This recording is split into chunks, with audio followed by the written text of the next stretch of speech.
Hello. Hello, welcome back, guys, Hi. and welcome back, Sean. Yeah, sorry I was away for a while.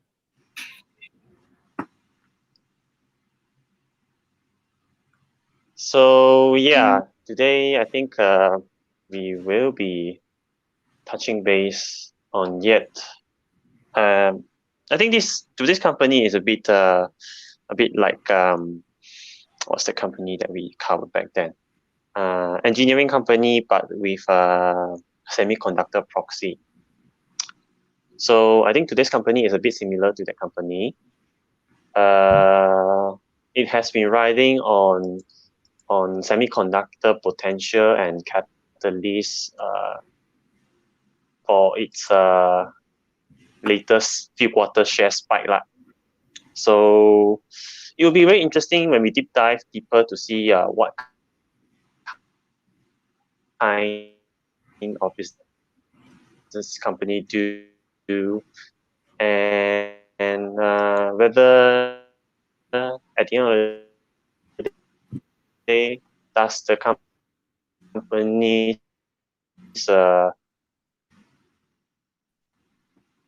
risk and reward suit your personal preferences lah. So Sean, maybe have you come across this company, and maybe what are your initial thoughts of this company?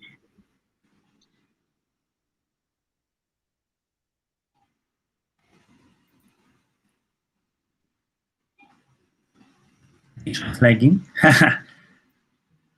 So I think maybe without further ado, we can go into the disclaimer, then we can do a quick introduction.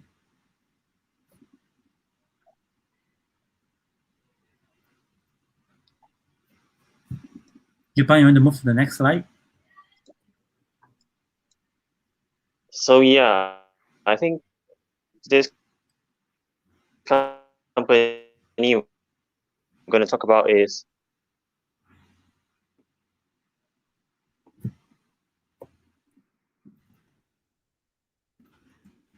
yeah.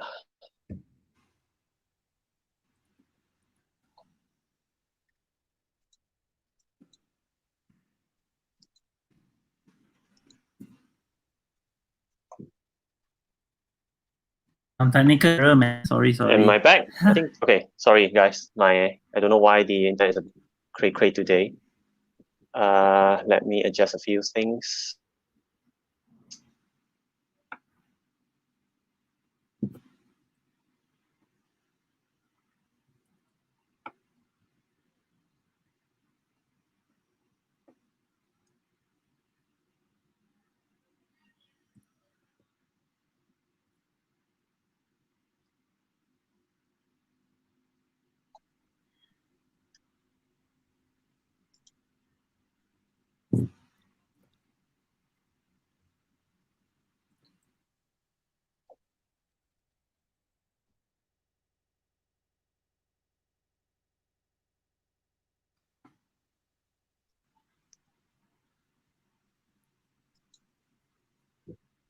I guess we can start.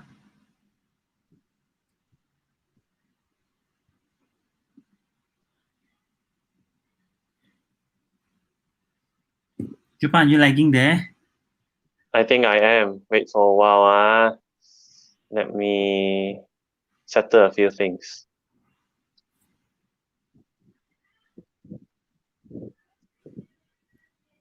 Pretty weird. Okay, I think if we are good to go, I think we should be good to go. Okay. Not sure where did Sean and Junbing left you guys just now. But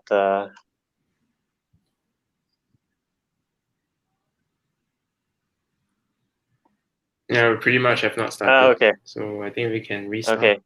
So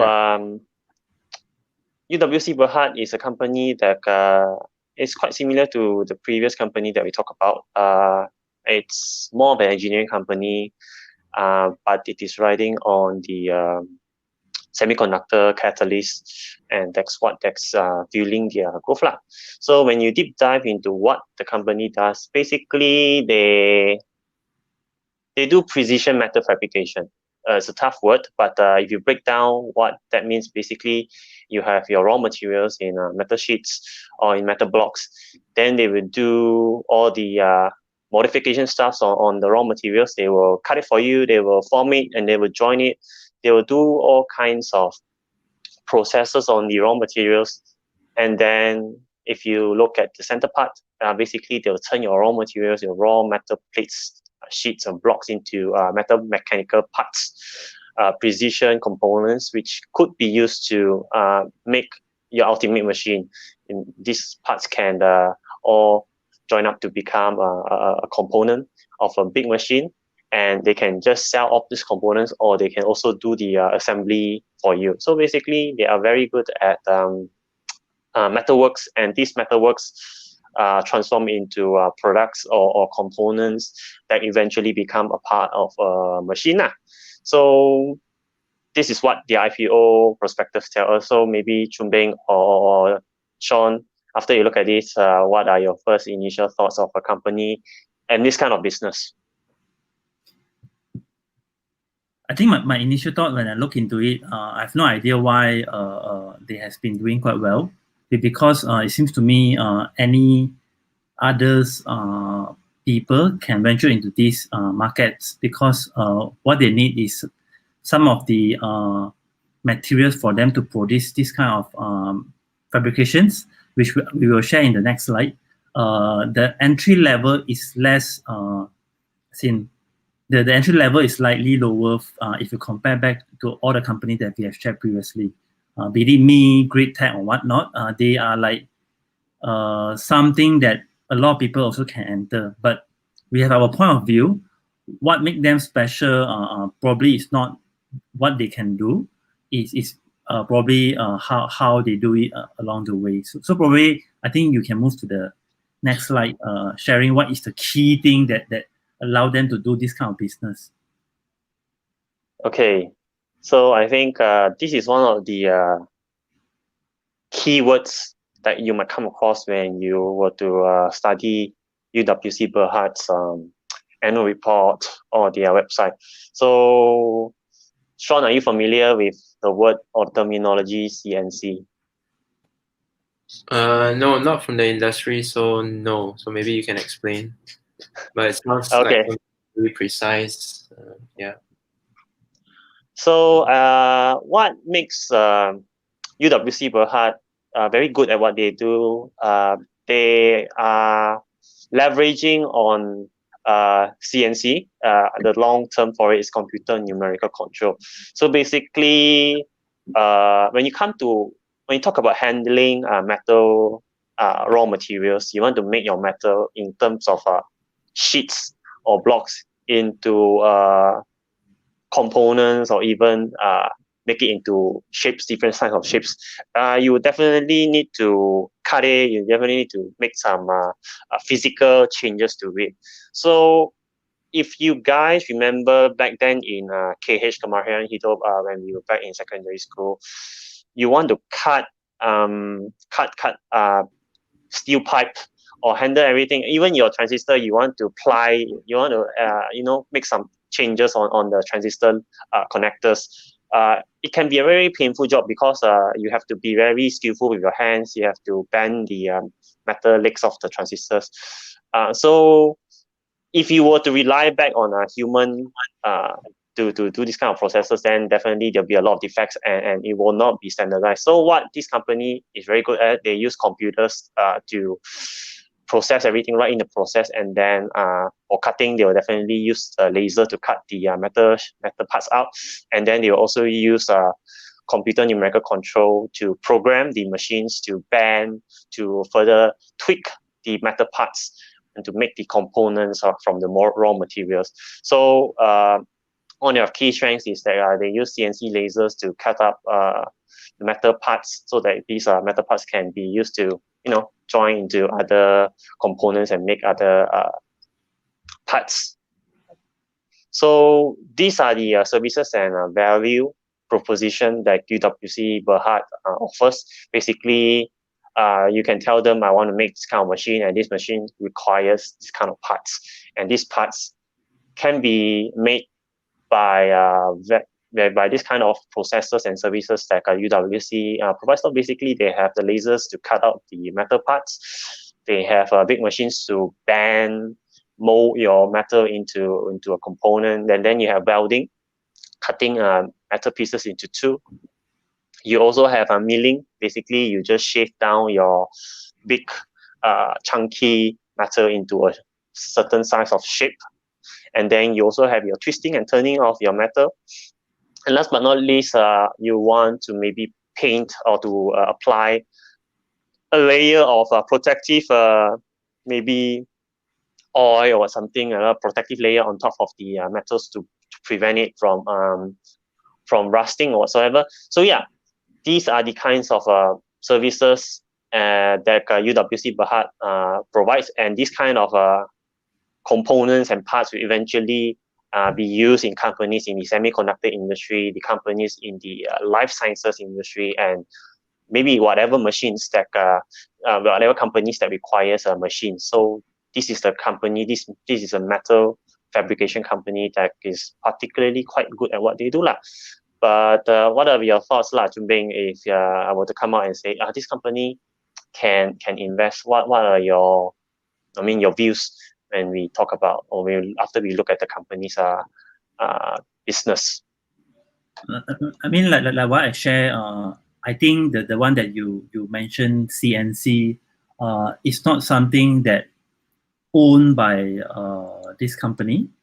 Is anyone also can go into this market if they have the capitals, they can go into it. But of course, it takes time or years for them to build the relationship with all the clients.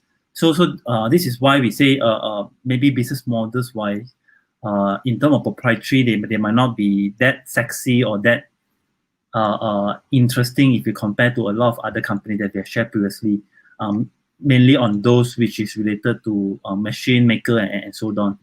So, but I believe when we go into their financial all those things, we figure out something. But we would like to share with you guys and see what is your thought. Will you still go with this kind of companies if it behave this way? Maybe you want to go to the next slide. The slide is loading.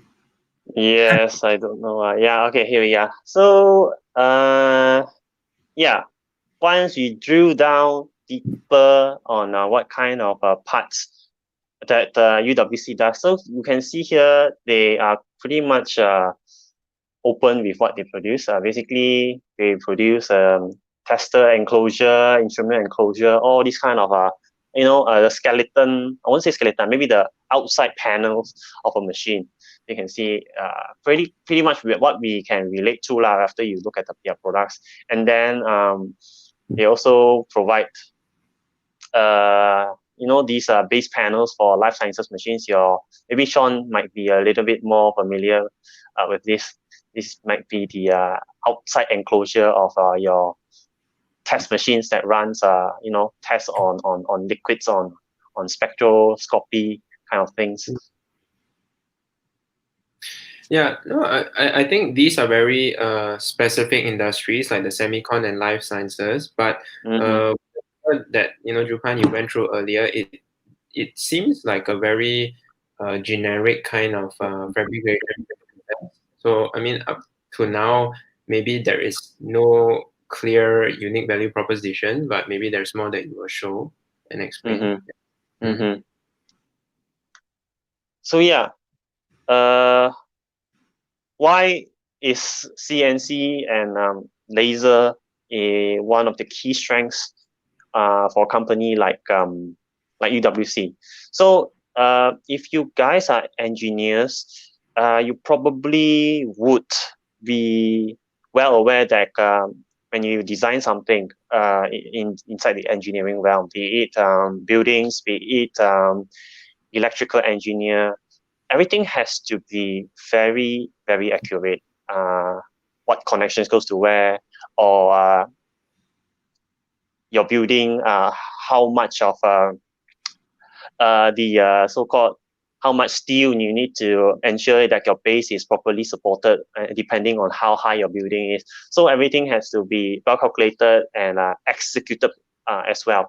So the very good thing about when you rely on CNC or computer numerical control is that the computer can just execute whatever you want based on what you design inside your program. Say you ask your computer program to cut 5 cm, and then the computer generated controlled laser will definitely cut exactly 5 cm, straight line, be it straight across or straight down below. Compared to human hand, definitely there is less error. So CNC will definitely give accurate as per program results. And why laser is because we talked about this a little bit back then. If you use your hand or you use a typical conventional way of saw to cut your metal or steel pipes, you get this rough cutting edge, which what we call burrs. So this burrs, you also eventually need to use your sandpaper to even it out so that the connection with the other pipes or other components would be smoother. But if you were to cut it with a laser, it will be clean, straight cut, zip. You don't need to do further burr clearing or use sandpaper to even out the burrs. So this is why an engineering company like UWC has been maybe providing extra competitive advantage compared to the conventional engineering companies who might not be leveraging on CNC and laser within their metal fabrication offerings and services. So once you get to know what kind of business UWC does, then the next question would be to ask, okay, who are they selling to? Who are they supporting? So this is why the prices might have been going up significantly. They are heavily reliant on the semiconductor industry. 60% of their revenue comes from semiconductor. Also not too bad contribution in the life sciences and medical, around 26%. Then 10% in the heavy duty, and the rest 4% will be from other industries as well. But yeah, like to hear your thoughts, Junbing, and you look at the breakdown like that. Is it good, or is it not so ideal? No, of course, I think we can't compare with Vitrox that we shared last week. They are so diversified in terms of client plus industry. But I think what makes UWC unique is they are into semiconductor, which is somehow linked to 5G, which is somehow linked to some future kind of stuff. I think this is the reason why people are following this stock after they get IPO. But then, of course, if you drill down into it further, they are very much into the local market at the moment, less diversified like the other company that we have shared. Malaysia is almost about 60% for them to service. And then the next country is actually Singapore. So you can think of it, it's just Malaysia, Singapore within this region is cover about 90% of the entire thing. Good sign is when they go IPO, raise funds to do to acquire more machine, more CNC. One of the key things is they can do regional expansion. This is something that we can anticipate, because if they can serve this region well, there shouldn't be a problem for them to expand it. Otherwise, unless there's some currency issues so I think all these things is a positive point. Because they are very very new into the markets. I mean in share market. So all these things is all the potential.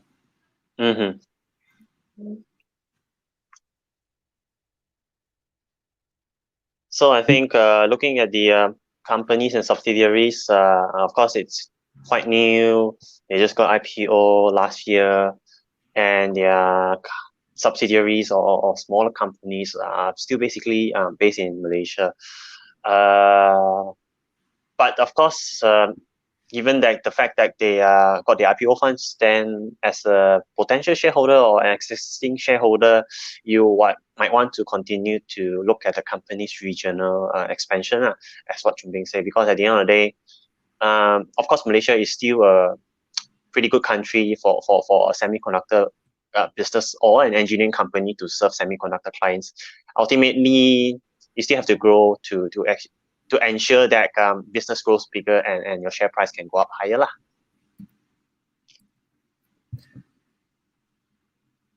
So I think you look back for the past 4 years, revenue has been increasing definitely. You see that 2016 they were just doing like 76 million, and then forward just 4 years, it has gone up to 1.4 billion ringgit. Not too shabby, and pretty much explosive kind of growth trend for a company like UWC. And of course, not just that they showed higher growth in revenue, they also showed very good profit before taxation. So basically, basically 2016 they were doing 23 million, and it just flipped 100% to 46 million as of 2019. And you can see that profit before tax margin also, it's also in an increasing trend. If you compare back at 2017, maybe they incurred more costs in their R&D or whatsoever, but after 2017, the margins have been climbing up. So that's something spectacular and impressive for a newly IPO company. So Chun Bing, maybe you want to take it from here. What is the profit after tax like and the EPS? Yeah, I think if you can observe when we read their annual reports, try to check out what they actually offers. Like what I shared before, the very first thought is they are like doing some business that don't have very high entry for other people to enter. But what surprised me after I zoom into deeper is their profit margin is still relatively okay, hovering at 25. Of course, 2017 is quite low, but averagely they still hit about 20 to 25, which is quite decent because of the nature of the business they are in. So all this is positive, and then of course the earning per share has been rising on a year-to-year basis. All this is positive sign, but then when we zoom into further, is their actual financial performance after they get listed. It's also quite positive, consistent, and is growing. But of course, maybe it's too early to judge because now it's just merely 1 year plus after they get listed. We should continue to monitor that. That's why probably we won't do this into very deep because all these are having too little data point for us to talk about. But key thing is they are hovering about 23 to 30 kind of margins, and then the rest is on an increasing trend. I think this is the interesting one. You want to take this? Yeah. So when we talk about engineering companies or companies that potentially rely heavily on other companies or businesses, the risk is always to ask yourself how dependent this company is. So previously we talked about a company like Great Tech, who is heavily relying on First Solar, 90+% of their revenue to grow. And of course, if First Solar, something bad will happen to First Solar, then definitely a company like Great Tech, who is so heavily reliant on them, will definitely face troubles and issues. So for UWC, yes, they still rely heavily on a few clients, but relatively it's much lower. The customer top 3 customers account to 64% of their total revenue as of 2019, and it has came down a bit minutely 68% dropped down to 64%. So you can say it's a good thing. Definitely they are also growing other customer base, and you also have to be a little bit more analytical. You see, for customer A, in 2008, the one on the right column, they were contributing around 43 million in terms of revenue to UWC. And in 2019, it went up 700K. So it doesn't mean that customer A stopped giving business to UWC. They increase it. And even if they increase it, the contribution is just dropped from 68 to 64%. So the same goes for companies like a customer C lah. So customer B pretty much normal. 35 million dropped to 33. Customer C also 14.3 up to 14.7. So you see just now revenue UWC has been going up, and client A and client C also have been giving more business to UWC. But percentage-wise, they drop. That means the other smaller clients that UWC never show you actually is contributing the growth more. And that is why the percentage of reliance actually dropped from 68 to 64%. So it's quite a commendable effort lah, to be less reliant on their current clients. Yep. I think we have been sharing a lot of machine maker kind of companies throughout these weeks. Usually what you can see is all these people have payback cycle. And then what the company need to do is they need to make sure they have enough source of client coming in every year so that they can keep up with the growth story. And then what is so different when we talk about VTROX is about diversification. There's been in the market for years, and then they got so many clients in different industry. One thing go down, there will another thing pick up. But for this guy, so far what we have observed is it can actually get their customer to consistently paying them about the same rate. Only two possibility, in my opinion. One is they are treating this like operating expenditure, OPEX, because they manufacture the parts, which if you wanted to maintain your machine, all those things, you need to keep on buying from them. It's like the part for them to repair or whatnot. So if this is it, great. But then another possible also maybe the capex expenditure for all these things usually it lay out a few years. So meaning when this guy come in, it can go up to 3 to 4 years before they drop the purchase volume. So all this is positive sign because it will be more consistent. And then if they can keep up by getting more client in, the whole thing will be able to actually sustain. So this is the positive one. But then one thing maybe we also wanted to cover here is I think one of the comment coming in is quite relevant. They are saying some of their customers is actually Intel or Agilent. Maybe Jupan, you want to take this? I think Agilent is shared, should be customer A, right? I think we have the breakdown in the next slide. Let's show the next slide. So yeah, you're right. Agilent is one of the key customer. This is the information that we managed to get out. So if you can see, Agilent has actually been giving them increasing sales. 2017, 28 million up to 2019, it's 33. So yeah, I think Agilent was customer B back then. Then you have customer A, which they never ever reveal who is it. This is the company that has been giving them increasing sales for the past 3 years, from 21 to 43 and 43.8. And yeah, some people are saying they are Intel. I don't think they are foolproof or 100% guarantee that it is Intel or not. But personally, when I went digging deeper, I also think it's Intel lah. So maybe if there's anyone who's quite sure if it's Intel, you can let us know. Because the way they describe the company is a Nasdaq-listed tech company. They are involved in a lot of tech kind of products and has a few plants in Malaysia. So when you try to put that filters all on in your thinking cap, there are not much kind of such companies who is US Nasdaq-listed and then has manufacturing facilities in Malaysia. So this is probably the biggest contributor to their revenue. Is it AMD? I don't think so. It's AMD because I think AMD has their own OSAT packaging facilities in Penang.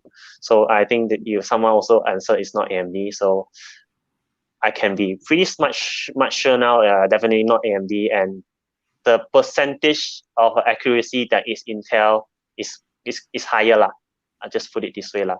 So they are also companies like Broma Malaysia in heavy industry, and there are also other tech companies who are also Nasdaq listed like Plexus and also Teradyne. That is actually contributing to UWC's major client list lah. So overall, definitely the trend of their reliance on their key customers is dropping down, signifying that they are actually extending their other customer bases rapidly, which is a good thing, personally. So after we look at the business model, we look at how they can continue to grow and how they are leveraging their reliances on their key customers. Then we look at the health of the company, which is the balance sheet. So you can see assets has been growing, which is the key thing, and a very good thing is that the company is expanding, building more plants, getting your IPO funds to buy more CNC machines. So that means that the assets will definitely be going up, and then your equity will also go up because shareholders put in money to ensure that company continues to grow. Of course, one good sign that we can also see that they pare down their debts a lot. You look at the Q3 2020, their total debt is just 5 million compared to previous year, where the debt was, I wouldn't say too high, but I think particularly why they went IPO was get funds to just pare down their borrowings lah. So cash portion is maybe 30%, or maybe a little bit less than 30% of their total assets. So fair and healthy company with quite good balance sheet.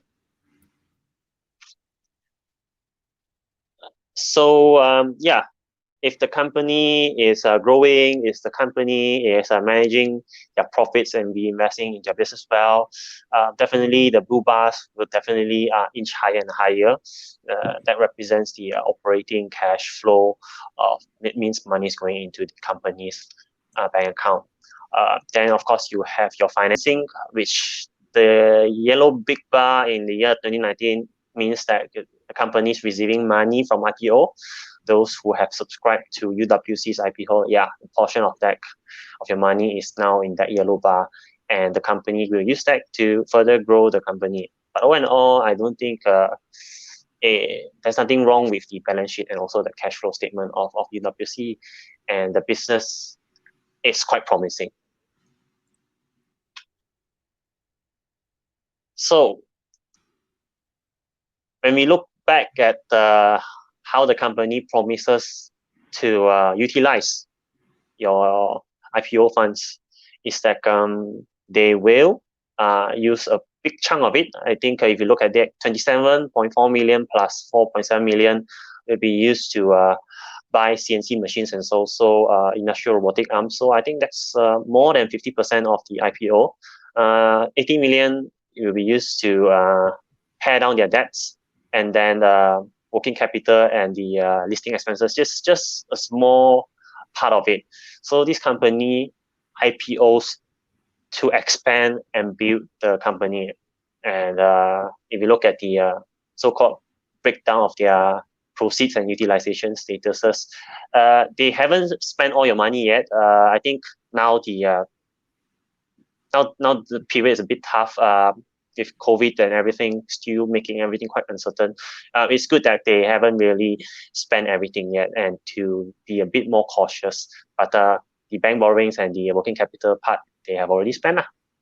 So yeah, it's a good IPO breakdown that we typically would like to see for an IPO company. So last but not least, you would like to touch on the shareholders.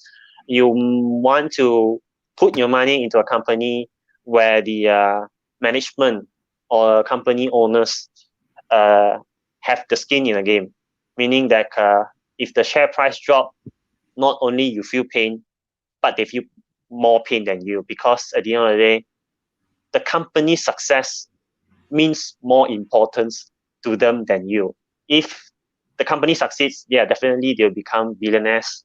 But if you have invested your money, you might also be looking at some generous returns. So if you look at the top three shareholders, it's basically owned by Ng Chai Eng and Lau Chi Kiong, which are the owners of UWC.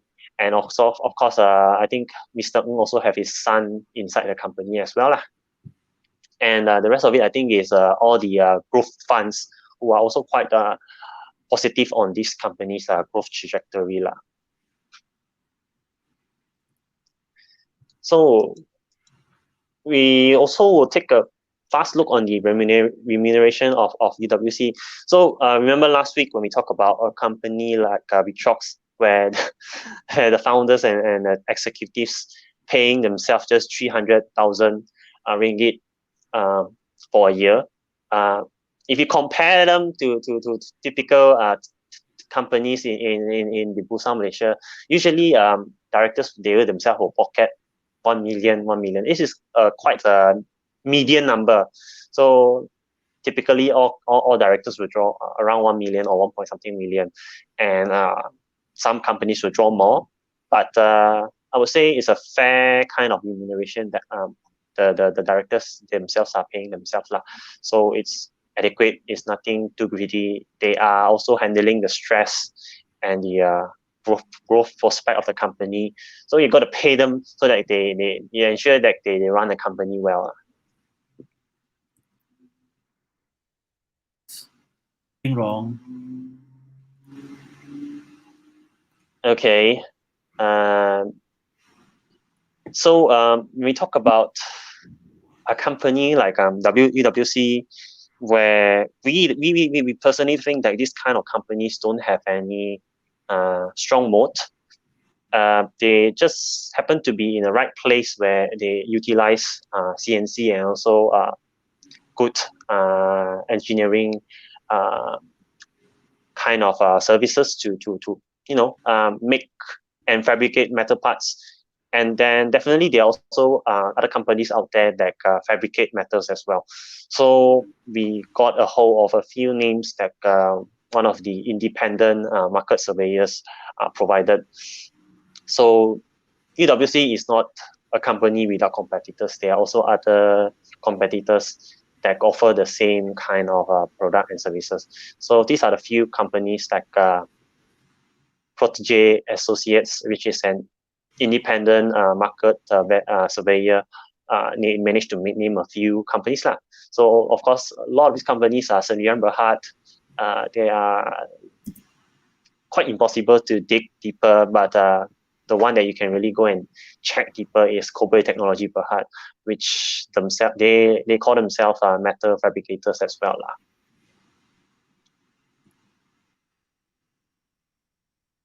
So prospects, Chun-Ming, you want to take this through?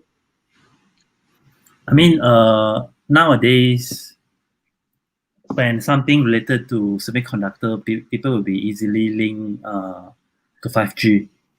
And what makes this guy special is actually this guy somehow serving Intel.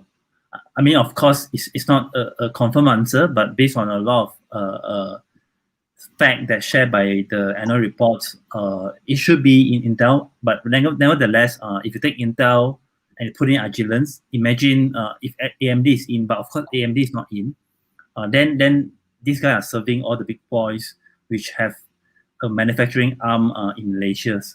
So you don't have the thought that this guy are supplying the parts to the US. No, what they do is they supply to the one in Malaysia, and most of the thing is happening in Penang. And then all this is actually driving the growth story behind all this guy. But then beside the prospect itself, personally I think although business model wise it's not that sexy because they are not technically the only one can do it. Anyone with capitals or strategic investment towards CNC should be able to do so as well. They are managed to secure quite a big a number of different suppliers with big contract amount, and has been consistent for years. And for Agilent and the customer A, which is related to Intel, in our opinion, also rising from year to year perspective.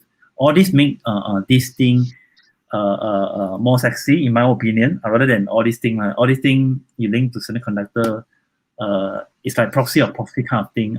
Usually, unless you wanted to do short-term trading, else all these things cannot last long. But I think fundamentally these guys are strong.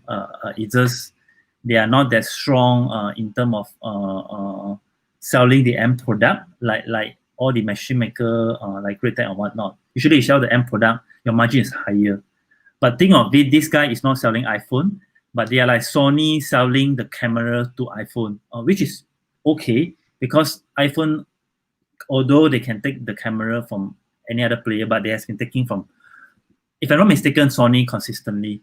So this thing of UWC is like Sony that supplying all these things behind the scene. Of course, Apple seems to be more promising, but then the one that tag along with Apple and supplying the part that technically replaceable from business model point of view is also okay, because they take years to build the relationship and whatnot. So this is my opinion. Yep. You guys wanted to add on anything? No. Maybe Sean, you want to chip in any extra info? No, I think you can move on to the next slide that explains a bit more also on the prospects, right? Yeah, so I think these are the three main industries as per the snapshot just now: semicon, life sciences, and 5G. So I think these three industries are here to stay and continue to grow. Yeah, like Chun Peng said, phones keep getting improved, computers keep getting improved, new viruses. So life science is a booming industry. And over the past couple of weeks, we have been talking about tech players and how 5G affected it. So yeah, I think UWC is in a good position to supply to these three industries that they already have today. Yep. Yeah, so then, earlier on just now we said that, maybe, there is no unique value proposition for UWC, but looking at some of the key customers that they have, I think it's quite prominent, and it seems that they are quite stable on UWC's list over the last couple of years, so that is good, but it also can become a bad thing if, too much of their revenue is concentrated on these customers.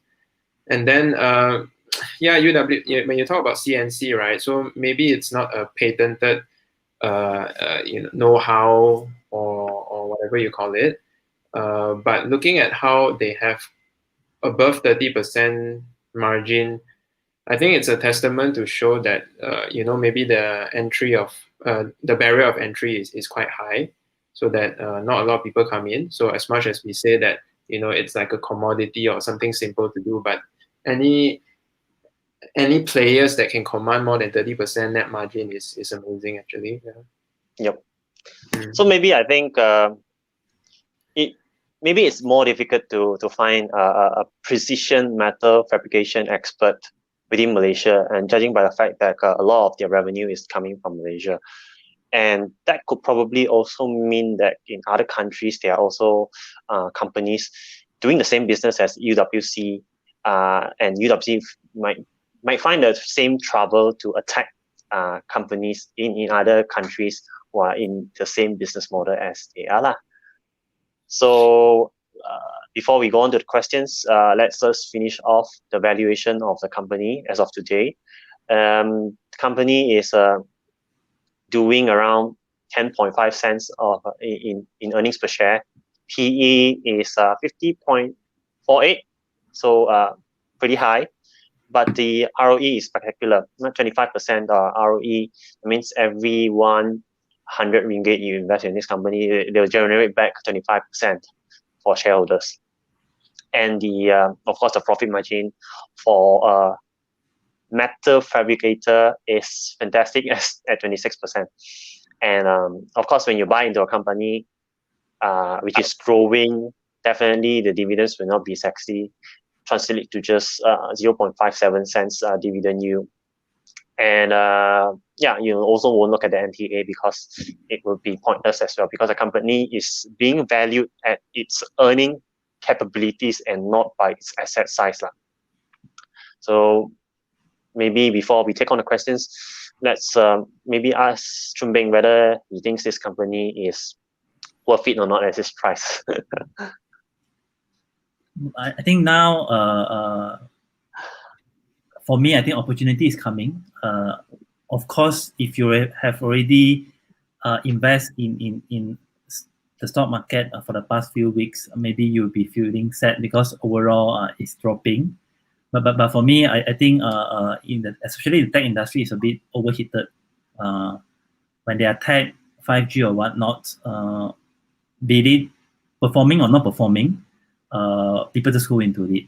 Overheated, which I think very minimal opportunity for us to go in. But I think now it seems like, for me, I think it's because of moratorium is ending soon. People start to get out. No more, less retail player indeed. The true value will come.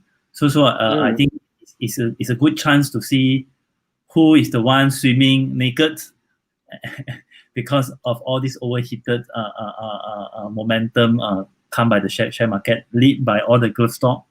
But I think now it's opportunities. I'm eyeing on a few tech companies in Malaysia. But I think tech is not the right word. It's more of machine manufacturing or engineering companies. I think it's quite a good potential. I think now is the time that we can get it on the right price. Or if you have the patience, you can monitor a few more months. I believe it won't go back anytime soon. Now the sentiment until Malaysia politics becomes stable or US election pass, all these things will cause a lot of fluctuation. So now I think it's a chance. If you like particular tech stock, you should monitor it. Maybe it's on discount. If you miss it, you miss it lah. So I think this is my opinion. But I think we are coming to an end for this. We'll go to the Q&A session. I think not much of a question, but more of a comment. I think so one of the question coming in. UWC worth how much FBE? Growth is impressive. I think UWC is a company that, after we go through my personal opinion, the business model for me is not sexy, because definitely we know there are other precision metal fabricators out there that also do the same thing. Maybe UWC's services and offerings are maybe more higher quality and whatsoever. So the business model is not sexy, but the financial growth, the balance sheet, how the company is run, that is sexy. So when you come across such a company, you got to ask yourself whether this kind of company is worth the high PE that it is today. So, but there's one key catalyst or key card that UWC haven't played out yet. If you read their latest quarterly report, if company A is Intel, so basically they are servicing an IDM. But if they service just Intel Malaysia is basically more to the mid to downstream end of Intel. Intel is a big dragon when it comes to chip manufacturing, from the top stream up to the bottom stream. But in their latest quarterly report, they are happy to announce that they have entered the upstream part of the semiconductor cycle. So it will be very interesting to find out what kind of opportunity that UWC has, now that they say that they are looking into and venturing into servicing companies from the upstream semiconductor. So if they manage to attack that part, then the company will even grow at a faster rate, because the top players are the crazy players.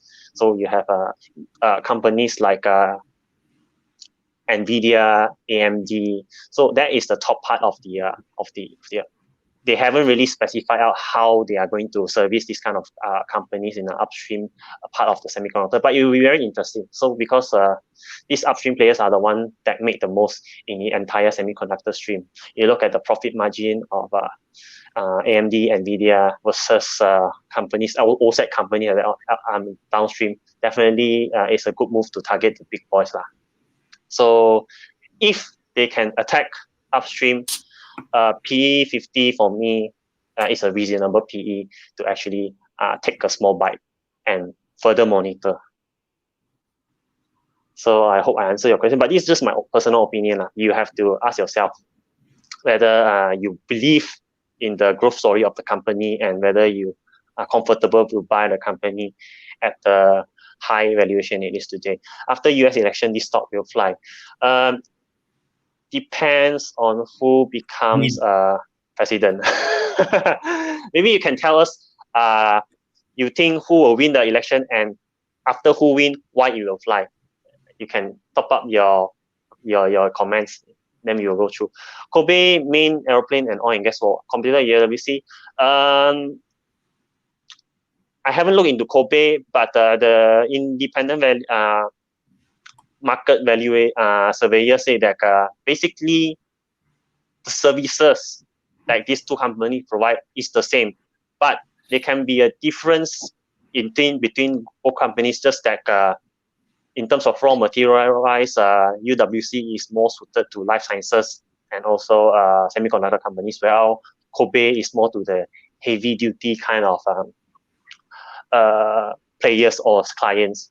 So, but I think in terms of the maybe in the terms of key core technologies, they may share an inherent similarities lah. Hello, welcome back. So I hope you managed to catch the replay. If you haven't catch us live, I think we never bring down our live before, so you can watch it on HD on YouTube. Rewatch it if you miss any points. Most people are afraid of the US election. Actually, I love the US election. If you are an investor looking for opportunity, volatility is your friend. If the price go down, if it's a good company, then you can buy a cheaper price.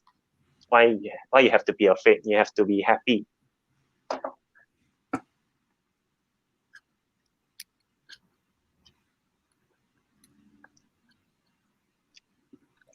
Kobe.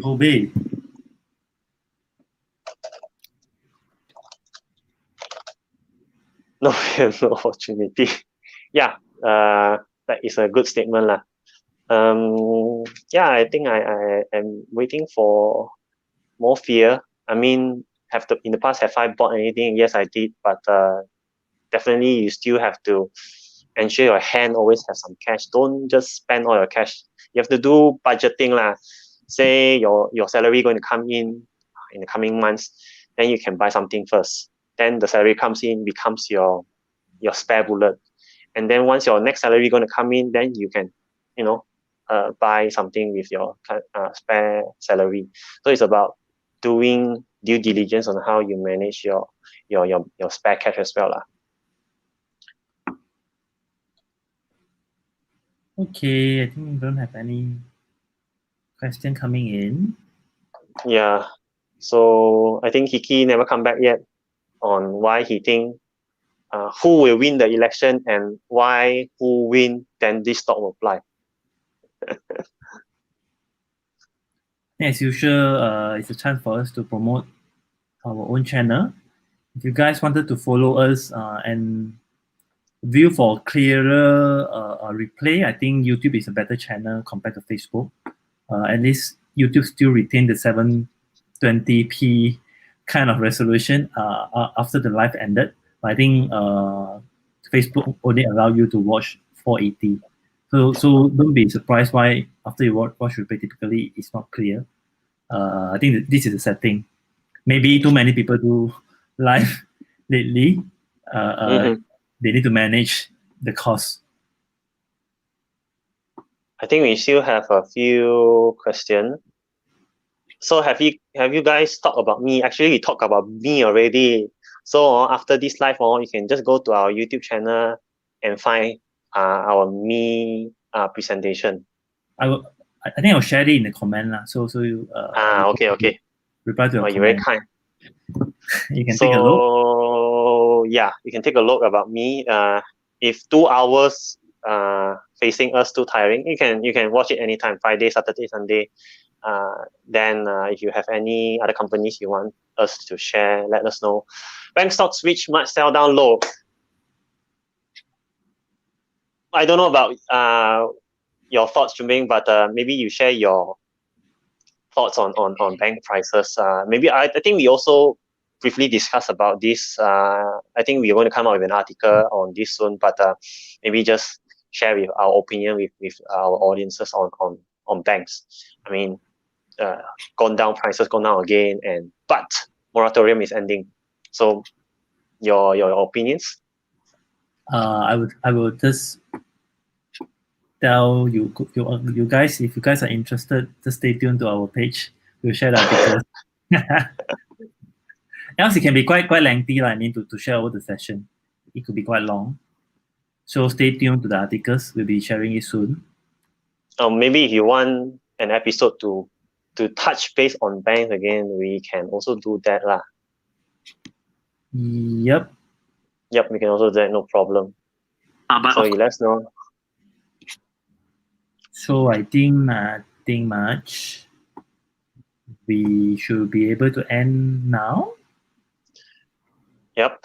As always, thank you guys for tuning in. Hopefully it's another 1 hour of learning, good value learning every week, as always, 9 p.m. to 10 p.m.